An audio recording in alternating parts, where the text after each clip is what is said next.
Hi friends, ఈరోజు మీకు మునక్కాయ చికెన్ కర్రీ ఎలా చేయాలో చూపిస్తానండి. చాలా కమ్మగా ఉంటుందండి. ఒకసారి ట్రై చేయండి. ముందుగా ఒక గిన్నె పెట్టుకొని అందులో 2 స్పూన్స్ ఆయిల్ యాడ్ చేసుకోండి. ఆయిల్ హీట్ అవ్వనివ్వండి. ఆయిల్ హీట్ అయినాక ఒక పెద్ద ఆనియన్ చిన్న చిన్న పీసెస్గా కట్ చేసుకొని యాడ్ చేసుకోండి. ఇప్పుడు చక్కగా మిక్స్ చేసుకోండి. తర్వాత పచ్చిమిర్చి కూడా ఒక 4 ఇలా చీలికలుగా కట్ చేసుకొని యాడ్ చేసేసుకోండి. తర్వాత కరివేపాకు కూడా యాడ్ చేసుకోండి.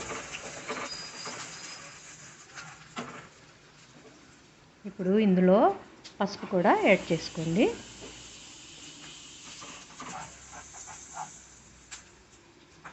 తర్వాత ఇందులో మునక్కాయలు ఒక 2 తీసుకున్నానండి. చిన్న చిన్న పీసెస్గా కట్ చేసుకొని వాష్ చేశాను నీట్గా. ఇవి కూడా ఇందులో యాడ్ చేసుకోండి. ఇప్పుడు ఇందులో ఒక స్పూన్ సాల్ట్ యాడ్ చేసుకోండి. బాగా మొత్తం మిక్స్ చేసుకొని ఉల్లిపాయలు మునక్కాయలు చక్కగా ఉడకనివ్వాలండి. తర్వాత అల్లం వెల్లుల్లి పేస్ట్ కూడా ఒక స్పూన్ యాడ్ చేసుకొని మిక్స్ చేసుకోండి.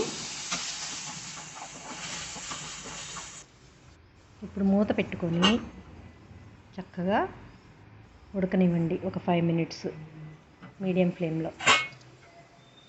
చూడండి, ఆనియన్స్ మునక్కాయలు సగం ఉడికినాయి. ఇప్పుడు చికెన్ నేను ఆల్రెడీ ఉడకబెట్టి పెట్టుకున్నానండి.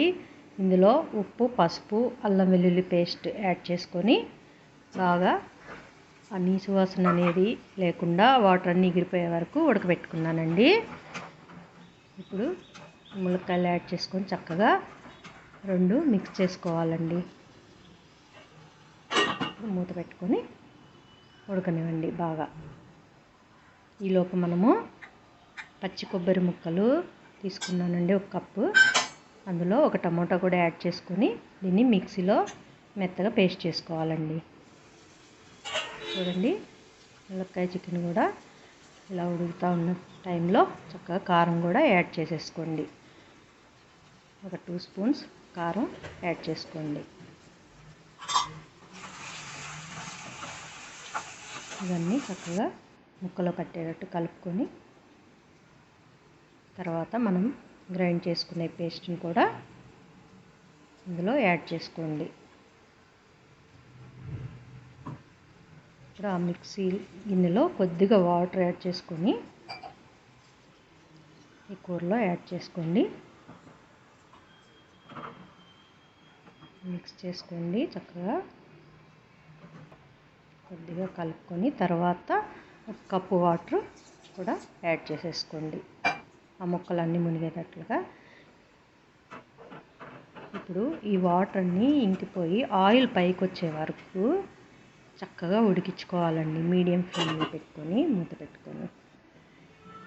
చూడండి, ఆయిల్ అంతా పైకి వచ్చింది, చక్కగా ఉడికిపోయింది కూర. ఇప్పుడు ధనియాల పొడి 1 స్పూన్ యాడ్ చేసుకోండి.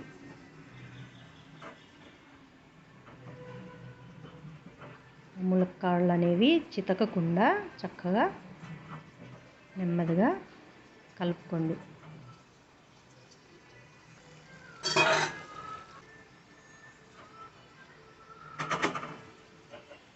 మూత పెట్టి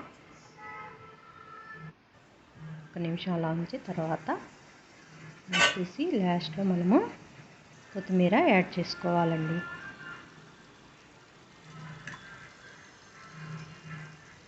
చాలా సూపర్గా టేస్టీగా ఉంటుందండి కొబ్బరి యాడ్ చేయటం వల్ల. తప్పకుండా ఈ విధంగా ట్రై చేయండి.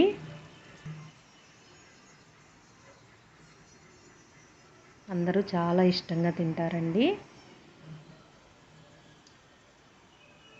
ఓకేనండి, నచ్చిందా? నచ్చితే ఒక లైక్ ఇవ్వండి. నా ఛానల్ సబ్స్క్రైబ్ చేసుకోండి.